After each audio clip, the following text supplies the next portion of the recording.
Hey everybody, Zeidoktor here with Typical Manga Fan, and our first video after our Golden Week break is going to be focused on Akame got killed, Chapter 70, Kill the Bedlam, conclusion. And we're pretty much opening on the two of their targets pretty much pissing themselves in fear, realizing that Akame has come to kill them. Yeah, basically. So they're pissing their pants off, and they're like, "Oh my gosh, she's coming! You know, how'd she get through our defenses?" Then we get a guy in a plague doctor mask popping in. Yep, and he's basically like, "Oh, you got through everyone. Congratulations, blah blah blah." Basically complimenting her, but he says, That means I'm going to be the one to fillet some traitors and feed them to the danger beasts." So he's basically going to attack them. And good luck with that. Yeah. So Leon and Akame are ready to fight. And she's like, and then Akame knows that the Tego user is probably one of the palace's elite bodyguards. And so the two lords are running away, basically. And then we get to a title chapter where she basically says, that her blade will not rest until she sliced him to the very last. She also has a kimono kind of thing going there, which is kind of cool. Yeah. And so she has Leon attack the two lords while she attacks the bodyguard. Yep. And so the guy activates his Tegu and attacks Leon to prevent her from attacking the lords. Yep. And pummels her repeatedly. Yeah, the guy's Tegu seems to be like an instant booby traps kind of thing. Yeah. And Akame is attacking him while that's happening. And so he's surprised that that Akame is as powerful as she is, and the fact that their rebels still have someone like her. Mm-hmm. And she's like, well, she's stronger. I would be surprised. I mean, that strategy is odd because, isn't part of the problem with the rebels that a lot of strong people have joined them? Yeah, so I don't know why he said that. He's like, specifically he said those rebels still have people this powerful in their ranks. Maybe he's assuming that they've been killed already. But I mean, why should you be surprised if you're facing off against Akame? Yep. Shouldn't that be against someone like you don't know, maybe? Yep. Of course, his attempts to use the booby traps on Akame goes about as well as you would expect. Yep, and she dodges all of it, and then she says, he's like, and then Akame says, "I'm battle tested and I've seen everything. Your booby traps is nothing new." And then she calls for Leon. It's like, "Are you okay?" And then Leon's like, "Yep." And then she proceeds to follow the lords, and then he said, "Okay, well, the lords are probably hiding right now. That's good. I think I bought enough time. But right now, I can't. I have to face Akame, and if I attack her in direct combat, I'd basically be killing myself." So he's like, "Okay, well, all the nobles are out, so that means I can do this." And he uses all the booby traps that are in the courtyard, and then he sees her use Murasame. I said right. Murasame. Right. Yeah. And he's like, "Oh, that's a very ominous sword." Blah blah blah. He does and he also looks like he was expecting some kind of outlandish swordsmanship, but it's surprisingly disciplined, straightforward, and even conventional. Yeah, and then she responds by saying, "I basically thought that way before I got Murasame, and I only just got it recently. So, yeah, the way that type of straightforward conventional swordplay is basically my own style. It's the only thing I know how to do." And then he says, "Well, she's actually clearly bluffing about not knowing anything else, and the truth is, her conventional swordplay is the least taxing on the body. But, and the fact that when she sees an opening, she actually changes her style, and it makes it really eccentric and complex and all that stuff. But, and he's like, well, she's the type that would mix bluffs into her exchanges in order to set up a more efficient kill. Yep. But he's like, well, unfortunately for her, I've seen through her disguise. And he basically says, well, as strong as you are, you can't hope to take down the minister as long as he possesses that Tegu." And he's referring to the Supreme Tegu. "Since you've made it this far as a reward, I might as well share a dirty little secret with you." And then she's like, slightly surprised, but then she just blisses him. Yeah, screw that. Yeah, and then the reason why she did that, first of all, she says buried, and then she, finishes him off, basically. But basically, she realized that he was just trying to buy time, and that he was being way too transparent. Why would he know anything about the Supreme Tegu specifically? Or even just any Tegu the Prime Minister had himself. Yeah, well, I mean, he does have the Supreme Tegu. That's the thing. But, well, I mean, I think it could refer to either way, since it's a bluff anyway. Yeah. So, but at the end, he still doesn't know anything specific about it. So he was still bluffing. And then he's like, "Oh, she saw through everything," and he dies. You can see the Murasame effect kind of getting into his eyes. Yeah. So basically, there was some poison in the arrows from the booby traps. Yeah. but she She was got, able to basically bulldoze through it. Like she escaped, well, but she had some of it. She got some of it, but enough, she was able to. yeah, she's trained enough to deal with that, but she otherwise just killed him and got out of there before it became an issue. Yeah.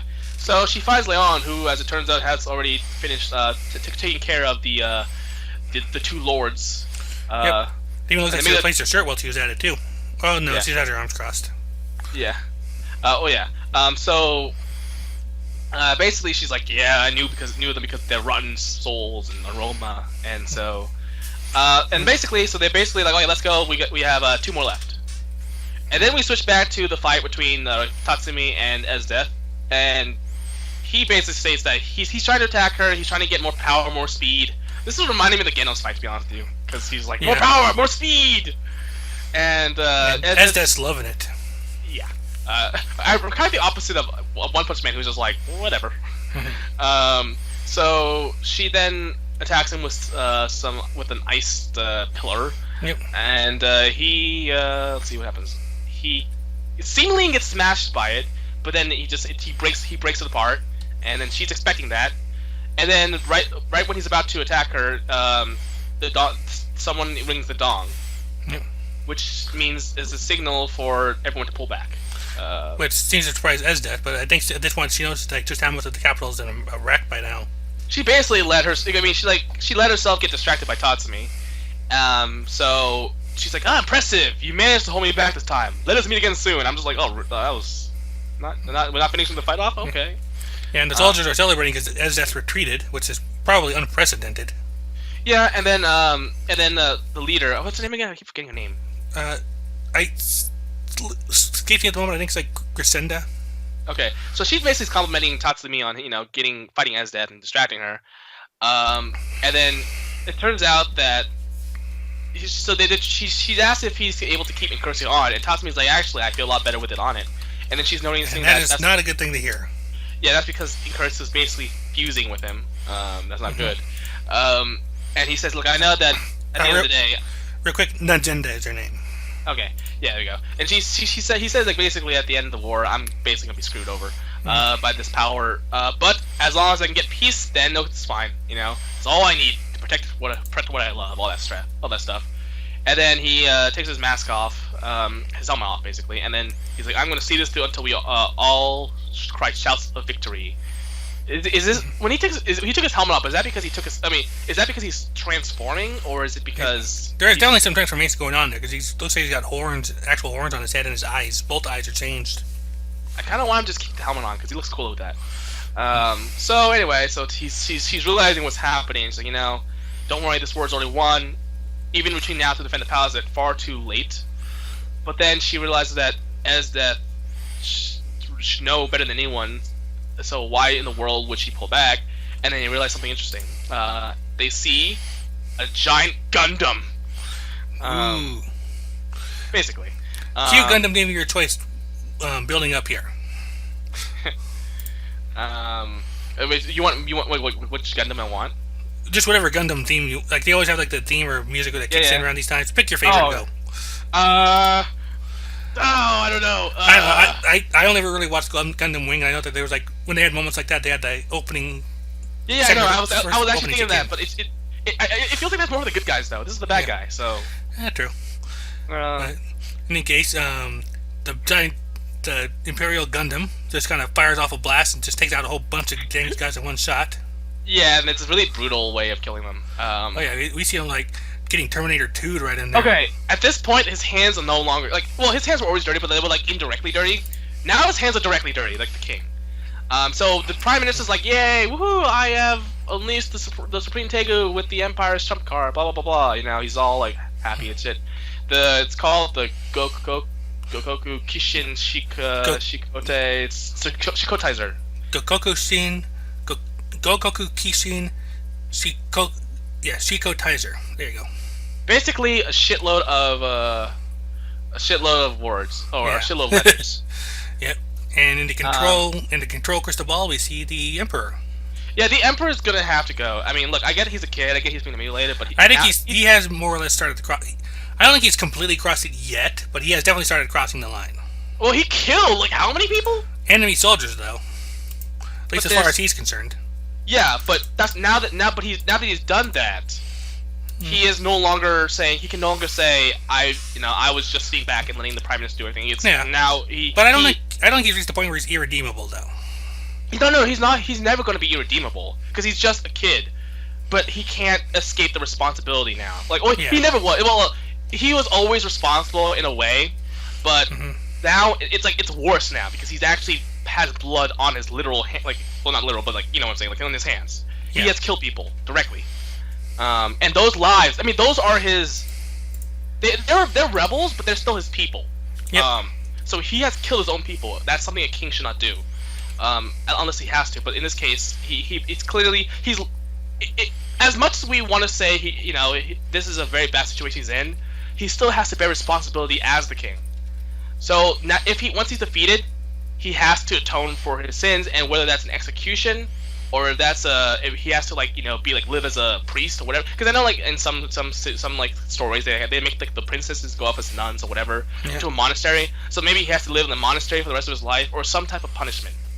But he can, by killing his people like that, he has pushed himself closer to the to an area where he shouldn't be. I don't know how to say it. Like, he's not irredeemable, but he's in a worse position now than he was before. Yeah. At least he's in definitely a bad moral position there. Militarily, he's kicking ass. Of course, that makes me think like who's going to end up dealing with him at this point? Like, is this separate or? Okay, I'm trying to get how to word this question because I don't know if we got a clear look at it. But is the Supreme Tegu the castle itself, or is it just like rise from the capital? I have no idea. Because if it actually is the castle, Akame and Leon might actually be inside.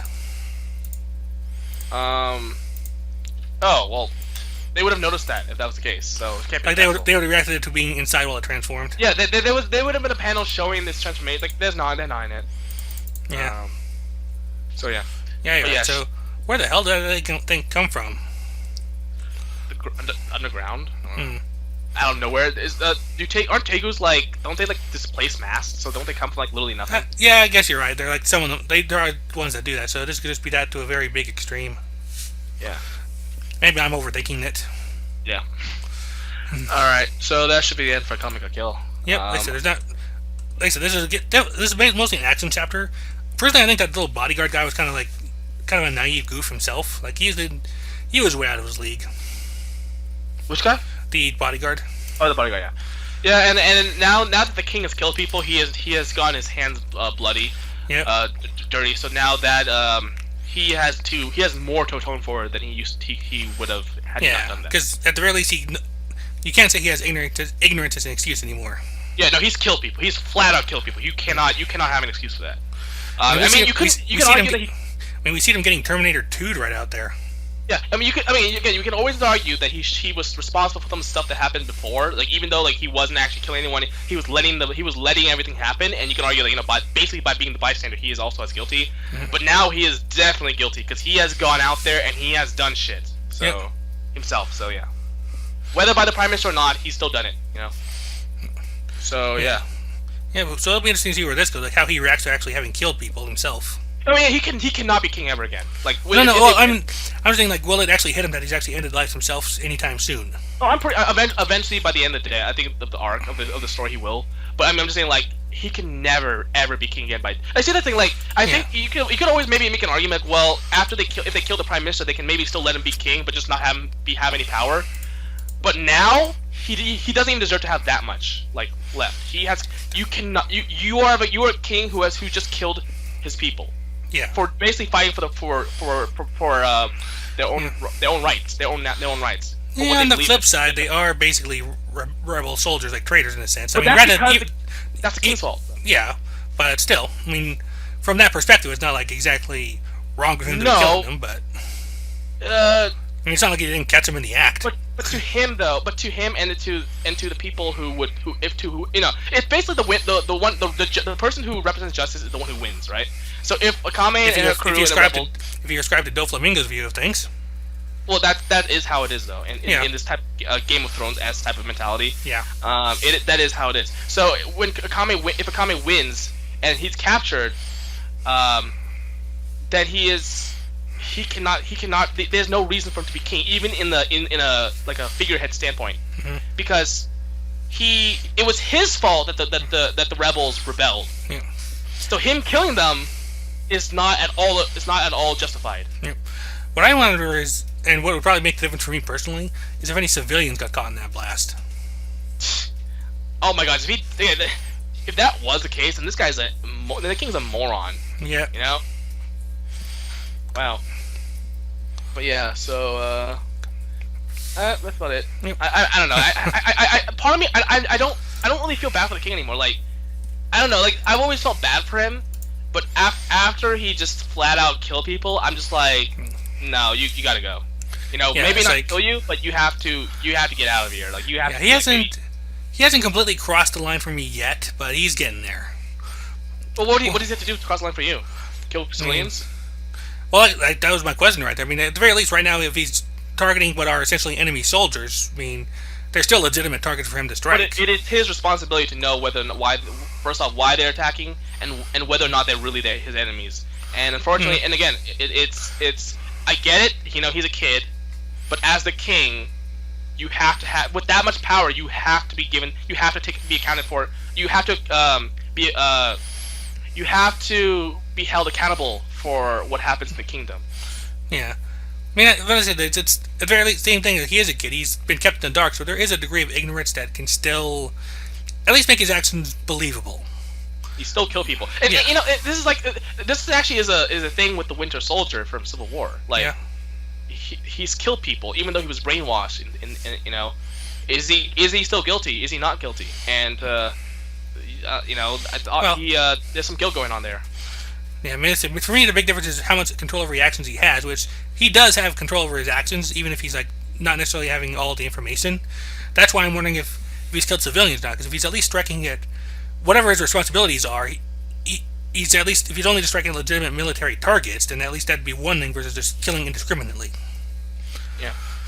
Well, I mean, what if he is killing civilians, but then the prime minister said, no, the enemies too. Like, you can always get an excuse out of just the prime minister saying, oh, he's, you know, telling him some things, but they're not true. Like, if he kills civilians and he's like, oh, the prime minister, they're not civilians, they're enemy soldiers, so you can attack whatever we want. Oh, or maybe he even said, like, we evacuate all civilians. Anyone you see is an enemy, and he kills everyone.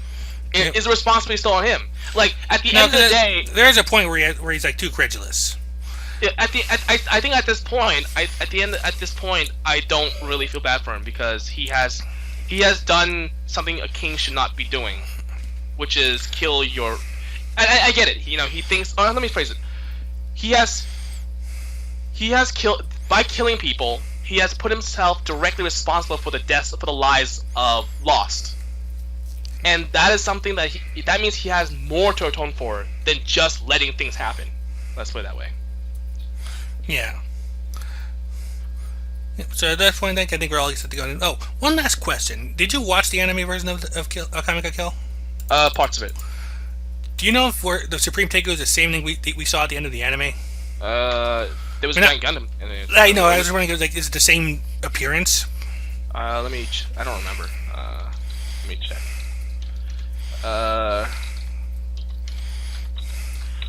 It was.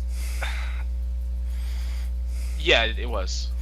Okay, so that's interesting. So, I guess that means the manga artist let the anime kind of gave him a little sneak peek of what's to come. Then I hate it when they do that. That, or the other way around, they took the idea from the anime. I hate that too. The creator of the writer should always should not like basically give a spoiler, like, because that's basically a spoiler. Yeah. And he shouldn't. I mean, he should take constructive criticism, but he shouldn't. I don't know. I've always. No, actually, you know, I guess it's okay if he takes ideas, just from designs. But I don't know. I'm not a fan when they take story ideas in terms of like plot from other people, from the anime guys, because I always feel like a story should be written as the creator envisions it to be. Yeah, on the flip side of that, what if the anime does something different and he genuinely likes the idea? Like, ooh, I like that. I want to add that in myself. then Because that's exactly what you just said. then what? But then what happens is that what happens to the story that you just wrote? Like you have to write around that. No, depends on what it is. Like George R. R. Martin, the guy who writes Games of Thrones, said that you should never do that. First off, Well, and Attack on Titan was criticized for doing the same thing. He let other people kind of influence his final idea.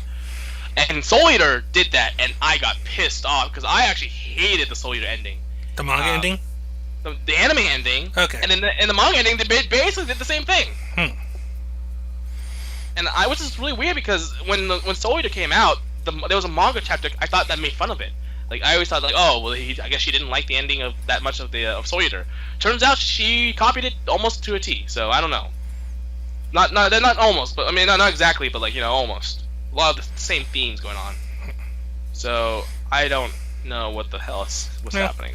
I don't see anything wrong with it per se. I mean, if it's just them, like, hey, maybe thinking the idea is good and having a way to make it fit without having to do too much. But that again, like so many things when it comes to fiction or entertainment, it's all in delivery. Yeah. I'll say this: if you're going to do that, make sure that you don't have to rewrite shit or retcon shit. Yeah. If you're gonna do it when you're just barely setting anything up. Because if you already have like half the manga written, and then you're like, oh, I should have done this, a little too late, And if you try to fit it in and you have to rewrite shit, then that's not good. And if you can do it and then not have to rewrite shit, then you just got lucky. So. Yeah. Or you have like a anime or TV producer that kind of has the same kind of ideas that you do. Well, here, all that shows to me is that you did not have a stable beginning, middle, and end when you started your manga. And you need to have something in mind. You can change. I mean, you can change it as long as it still fits together as long as it still flows fluidly with the narrative. There's room for flexibility in that kind of thing. Yeah, that's flexibility. But I mean, so let me rephrase myself. If you take ideas from other people that can supplement your stories, that's fine. But don't change entire plot devices. Yeah, supplement your idea. Don't replace it. Yeah, there we go. Supplement it. Don't replace it. In this case, though, I don't like the fact that they basically just made a spoiler from the anime.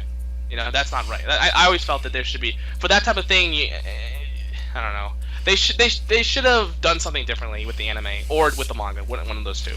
Yeah. Okay. Well, with that, I think we're all good to go here then. Like I said, there's been a review of Akame ga Kill, Chapter 70, Kill the Bedlam, Conclusion. Go ahead and take us away. Bye.